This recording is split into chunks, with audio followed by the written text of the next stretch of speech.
ಇನ್ನು ಪರಪ್ಪನ ಅಗ್ರಹಾರ ಜೈಲಿನ ಕರ್ಮಕಾಂಡಗಳು ಒಂದಾ ಎರಡ ಸಿಸಿಬಿ ಅಧಿಕಾರಿಗಳು ದಾಳಿ ಮಾಡಿದಂಥ ಸಂದರ್ಭದಲ್ಲಿ ಸಾಕಷ್ಟು ಶಾಕಿಂಗ್ ವಿಚಾರಗಳು ಗೊತ್ತಾಗಿದೆ. ಇನ್ನು ರೇಡ್ ಸಂದರ್ಭದಲ್ಲಿ ಏನೆಲ್ಲ ಸಿಕ್ಕಿವೆ ಬನ್ನಿ ತೋರಿಸ್ತೀವಿ. ಪರಪ್ಪನ ಅಗ್ರಹಾರ ಜೈಲಿನಲ್ಲಿ ಮತ್ತಷ್ಟು ಕರ್ಮಕಾಂಡ ಬಟಾಬೈಲು. ಅತ್ಯಾಚಾರ ಆರೋಪಿ ಪ್ರಜ್ವಲ್ ರೇವಣ್ಣ ಬ್ಯಾರೆಕ್ನಲ್ಲಿ ಮೊಬೈಲ್ ಪತ್ತೆ. ಫೇಸ್ಬುಕ್ ಇನ್ಸ್ಟಾದಲ್ಲಿ ಆಕ್ಟಿವ್. ಸಿಸಿಬಿ ಅಧಿಕಾರಿಗಳೇ ಶಾಕ್.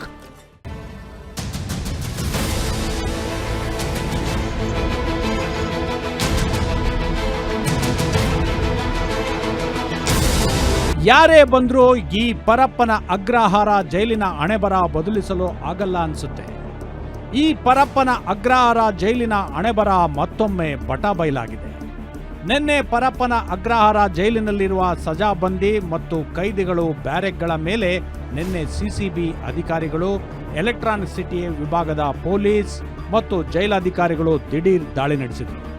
ಈ ವೇಳೆ ಪ್ರಜ್ವಲ್ ರೇವಣ್ಣ ಹಾಗೂ ಮತ್ತೊಬ್ಬ ಕೈದಿ ಪ್ರತಾಪ್ ಇದ್ದ ಬ್ಯಾರಿಕ್ನಲ್ಲಿ ಬಟ್ಟೆಗಳ ನಡುವೆ ಆಂಡ್ರಾಯ್ಡ್ ಮೊಬೈಲ್, ಸ್ಯಾಂಡೀಸ್, ಪೆನ್ ಡ್ರೈವ್, ಚಾರ್ಜರ್ ಹಾಗೂ ನೀಲಿ ಬಣ್ಣದ ಪಾಕೆಟ್ ನೋಟ್ಬುಕ್ ಪತ್ತೆಯಾಗಿದೆ. ಮೊಬೈಲ್ ಸಿಕ್ಕ ತಕ್ಷಣ ಪ್ರಜ್ವಲ್ ರೇವಣ್ಣ ಏನೂ ತಿಳಿಯದಂತೆ ಸುಮ್ಮನೆ ನಿಂತಿದ್ರಂತೆ. ತಕ್ಷಣವೇ ಸಿಸಿಬಿ ಇನ್ಸ್ಪೆಕ್ಟರ್ ಪರಪ್ಪನ ಅಗ್ರಹಾರ ಠಾಣೆಯಲ್ಲಿ ಹೊಸ ಪ್ರಕರಣ ದಾಖಲಿಸಿ ಎಲೆಕ್ಟ್ರಾನಿಕ್ ವಸ್ತುಗಳನ್ನು ವಶಕ್ಕೆ ಪಡೆದಿದ್ದಾರೆ. 4-5 ಅವರ್ಸ್ ರೇಡ್ ಅವರು ಮಾಡಿದ್ದಾರೆ. ಅವರು ಎಲ್ಲ ಕಡೆ ಸರ್ಚ್ ಮಾಡಿದ್ದಾರೆ. ಆದರೆ ಇದು ಪ್ರಜ್ವಲ್ ರೇವಣ್ಣದು ಸೆಲ್ನಲ್ಲಿ ಒಂದು ಆಂಡ್ರಾಯ್ಡ್ ಮೊಬೈಲ್ ಫೋನ್ ಸಿಕ್ಕಿದೆ, ಒಂದು ಪೆನ್ ಡ್ರೈವ್ ಸಿಕ್ಕಿದೆ, ಮತ್ತು ಒಂದು ಚಾರ್ಜರ್ ಸಿಕ್ಕಿದೆ. ಅದು ಕೇಳಿದಾಗ ಅವರು ಅಸ್ಪಷ್ಟವಾಗಿ ಉತ್ತರ ಬಹುಶಃ ಅವರು ಮಿಸ್ಗೈಡ್ ಮಾಡೋಕ್ಕೆ ಇನ್ನು ಟ್ರೈ ಮಾಡ್ತಾ ಇದ್ದಾನೆ. ಈಗ ನಾವು ಇದು ಗೊತ್ತಾಯ್ತು ಕಿ ಅವನು ಯೂಸ್ ಮಾಡ್ತಾ ಇದ್ದಾನೆ. ಸೊ ಆ ಭಾಗದಲ್ಲಿ ಇರುವಂತಹ ಯಾರು ಅಸಿಸ್ಟೆಂಟ್ ಸೂಪರಿಂಟೆಂಡೆಂಟ್ ಅಲ್ಲಿ ಇನ್ಚಾರ್ಜ್ ಇದ್ರು ಅವನಿಗೆ ನಾವು ಸಸ್ಪೆಂಡ್ ಮಾಡಿದ್ವಿ. ಮತ್ತೆ ಈಗ ಯಾರು ಜೈಲರ್ ಅಥವಾ ಬೇರೆ ಅಲ್ಲಿ ಸಿಬ್ಬಂದಿಗಳು ಅಧಿಕಾರಿಗಳು ಇದ್ದಾರೆ.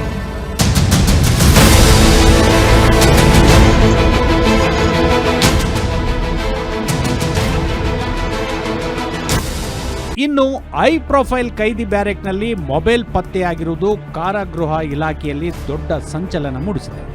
ಕರ್ತವ್ಯ ಲೋಪ ಎಸಗಿದ ಹಿನ್ನೆಲೆಯಲ್ಲಿ ಜೈಲಿನ ಅಸಿಸ್ಟೆಂಟ್ ಸೂಪರಿಂಟೆಂಡೆಂಟ್ ಈರಣ್ಣ ರಂಗಾಪುರರನ್ನು ಅಮಾನತುಗೊಳಿಸಲಾಗಿದೆ. ಅಷ್ಟೇ ಅಲ್ಲದೆ ಜೈಲಿನ ಪಿ ಅನುಷ್ ಕುಮಾರ್ ಹಾಗೂ ಜೈಲ್ ಡಿಜಿಪಿ ಅಲೋಕ್ ಕುಮಾರ್ ಅವರಿಗೆ ನೋಟಿಸ್ ಜಾರಿ ಮಾಡಿದ್ದು ಕರ್ತವ್ಯ ಲೋಪಕ್ಕೆ ಕಾರಣ ನೀಡುವಂತೆ ಸೂಚಿಸಿದ್ದಾರೆ. ಕಳೆದ 6ರಂದು ಜೈಲಾಧಿಕಾರಿಗಳು ನಡೆಸಿದ ತಪಾಸಣೆಯಲ್ಲಿ ಸಿಗದ ಮೊಬೈಲ್ ಈಗ ಹೇಗೆ ಬಂತು, ಪ್ರಜ್ವಲ್ಗೆ ಮೊಬೈಲ್ ಕೊಟ್ಟವರು ಯಾರು ಎಂಬುದನ್ನು ತಕ್ಷಣವೇ ತನಿಖೆ ನಡೆಸಿ ಮಾಹಿತಿ ಕೊಡಿ ಎಂದು ಸೂಚಿಸಿದ್ದಾರೆ.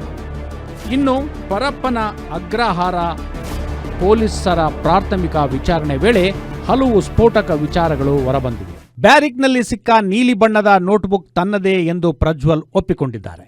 ಮೊಬೈಲ್ ಹಾಗೂ ಚಾರ್ಜರ್ ಮತ್ತೊಬ್ಬ ಆರೋಪಿ ಪ್ರತಾಪ್ಗೆ ಸೇರಿದ್ದು ಎಂದು ಗೊತ್ತಾಗಿದೆ. ನಂತರ ಸರ್ಕಾರಕ್ಕೆ ಮುಜುಗರ ಇದು ಉಂಟು ಮಾಡ್ತಾರೆ. ಸೊ ಈ ಪ್ರಕಾರ ನಮ್ಮ ಪ್ರಕಾರ ಇದು ಸರಿ ಇಲ್ಲ. ಯಾರು ಇದಕ್ಕೆ ಕಾರಣೀಭೂತಿರ್ತಾರೆ ಅವ್ರ ಮೇಲೆ ನಾವು ಕಠಿಣ ಕ್ರಮ ಜರುಗಿಸಬೇಕಾಗತ್ತೆ. ಈಗ ಕೂಡ ನಾವು ಮಾಡಿದ್ದೀವಿ. ನಾವು ಬಂದ ನಂತರ ಬಹಳಷ್ಟು ಜನ ನಮಗೆ ಇದು ಬಹಳ ಬೇಜಾರಾಗತ್ತೆ ಅವ್ರ ಮೇಲೆ ಕ್ರಮ ತಗೊಳಕ್ಕೆ. ಆದರೆ ಯಾವ ಬೇರೆ ದಾರಿನಿಲ್ಲ. ಯಾಕೆಂದ್ರೆ ಇಷ್ಟು ನಾವು ಹೇಳಿದ್ರು ಕೂಡ, ಇಷ್ಟು ಅವರಿಗೆ ನಾವು ಅವ್ರ ಮೇಲೆ ಕಣ್ಣಿಟ್ಟಿದ್ರು ಕೂಡ ಈ ರೀತಿ ಅವರು ಕೆಲಸ ಮಾಡ್ತಾರೆ. ಮತ್ತೆ ಅವ್ರ ಮೇಲೆ ನಾವು ಕಾನೂನು ಪ್ರಕಾರ ಕ್ರಮ ಆಗಲಿ ಅಥವಾ ಶಿಸ್ತಿನ ಕ್ರಮ ಆಗಲಿ ನಾವು ತಗೊಳ್ಳೇಬೇಕಾಗುತ್ತೆ. ಲಾಯರ್ ಹಾಗೂ ಸಂಬಂಧಿಕರಿಗೆ ಕರೆ ಮಾಡಲು ಇಬ್ಬರು ಈ ಮೊಬೈಲ್ ಬಳಸುತ್ತಿರುವುದಾಗಿ ಇಬ್ಬರು ಒಪ್ಪಿಕೊಂಡಿದ್ದಾರೆ.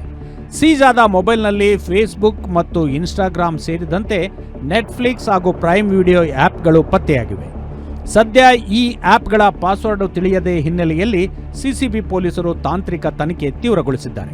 ಅದೇನೇ ಹೇಳಿ, ಸರ್ಕಾರ ಎಷ್ಟೇ ಕಟ್ಟುನಿಟ್ಟಾದ ಕ್ರಮಕ್ಕೆ ಸೂಚಿಸಿದರೂ ಸಹ ಜೈಲಿನಲ್ಲಿ ನಡೆಯುತ್ತಿರುವ ಅಕ್ರಮಗಳಿಗೆ ಬ್ರೇಕ್ ಬೀಳದಿರುವುದು ಒಂದು ವಿಪರ್ಯಾಸವೇ ಸರಿ.